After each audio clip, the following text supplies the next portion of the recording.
Why so serious? Hi, my name is Sasha, and I'm going to make a series of videos that will guide you to a deeper understanding of the movie Joker. All theories that I've seen about this movie are very superficial. They only touch things that are happening on the surface. It's like thinking that the movie Matrix is about a guy who becomes a superhero. Thinking this way, you miss enormous amounts of substantial information that makes this movie so deep and complex.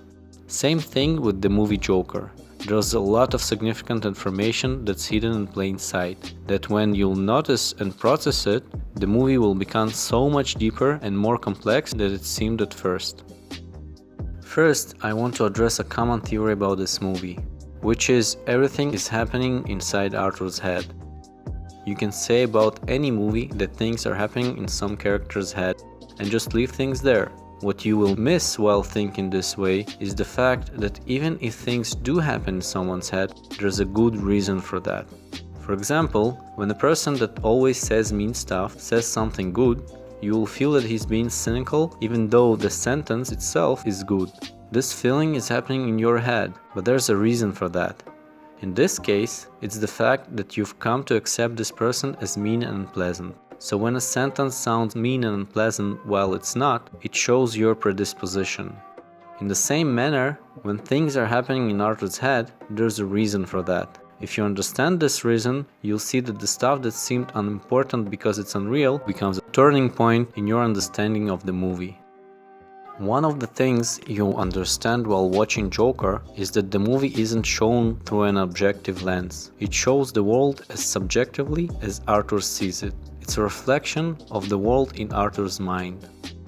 While watching the movie, you can notice that there's a lot of reflecting happening, sometimes with actual mirrors. Sometimes there are reflections of pictures, sometimes imitations.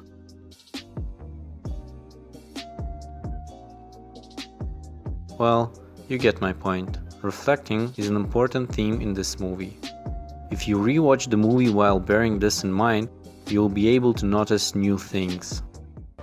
You might have seen a video of Todd Phillips breaking down the opening scene of the movie, where he says that the first minutes of the movie are important. So I always obsess over the opening shots of movies, my movies, the movies I watch. I think it's a great way, it's a great storytelling device, the very opening of a film. Then he goes on for about 12 minutes, mentioning almost nothing openly that will help you understand the movie. In the meanwhile, important stuff is being right there under your nose. Now, if you're sensitive about facial expressions, you'll see that Todd Phillips actually suppresses smiling a lot throughout the video and in the end finally breaks into laughter with the words, Does that make sense? This is just a fast recap, and if you haven't seen this video, you're welcome to watch it. There's a link in the description. There are more things you can understand from this video, but I leave it up to you for now. So as I said earlier, first shots of the movie are important. Now let's see why really they are important.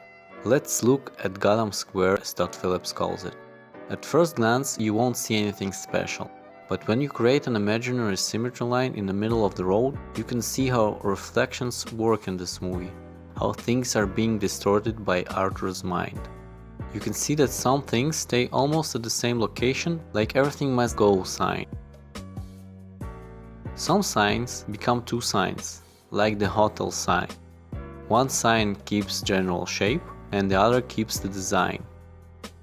Words can change to other words with similar meaning, like liquor sign that changes into drink and a smiley with a drink. Words can also change into similar sounding words, like Howard that becomes Newart. You can also see this example in the very first shot, where it says "You look marvelous" instead of marvelous. Oh, and this is the very first hidden number in the movie. There are more examples and other interesting things happening in Gotham Square shot, which I leave for you to discover for now. What I want you to understand is that scenes, characters, what they say and more have been transformed in various ways from what they are supposed to be by Arthur's mind. Now let's see a few examples of how this changes the way we perceive the movie. Here's a shot of the riot at Wayne Hall. See the cop jumping over to the crowd? This is not how police act. They don't jump into an angry crowd, meaning things happened the other way around. The rioter jumped over to cop's side. Things got reversed like in a reflection. This building is so awful, isn't it? This building is so awful, right, Mommy? Yes, we can hear you, Gigi. In this scene, Sophie says, Yes, we can hear you, Gigi. as if the girl said This building is so awful. more than once, meaning that the first time Sophie says, This building is so awful, isn't it? it's actually Gigi who says it. But Arthur got it mixed up. You probably remember this scene where Arthur is sitting in the crowd of Murray Franklin's show, acting ecstatic like a child. Now what you probably did miss is this guy, just randomly standing in the back of the shot. What's special about this guy is that he's wearing similar looking clothes as what Arthur wears throughout most of the movie. What happened here is Arthur's disorder made him remember this part as if it was him sitting in the crowd, all cheering and laughing, and then invited onto the stage. He switched places with the person in the crowd in his mind. He imagined this happening to him. It was all in his head. When you unscramble what happened in his head, it has a new and important meaning. Remember example of the hotel sign? Here's Jack Nicholson's look-alike, one of the most known Jokers in history. Now, there's a lot, and I mean a lot of things to explain in this movie, but I also want to give you a chance to find things on your own. Just remember to think outside the box and look for details.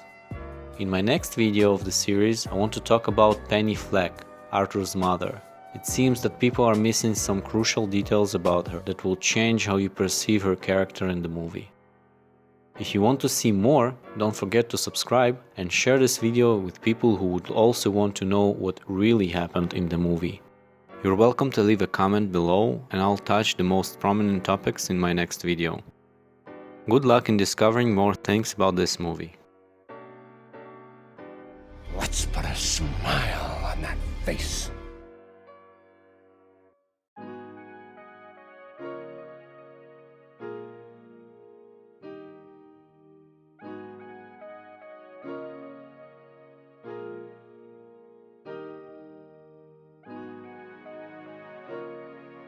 By the way, did you know that the name Chi-Chi sounds very similar to a French name Kiki, which means double happiness? I will also touch this topic in my next video.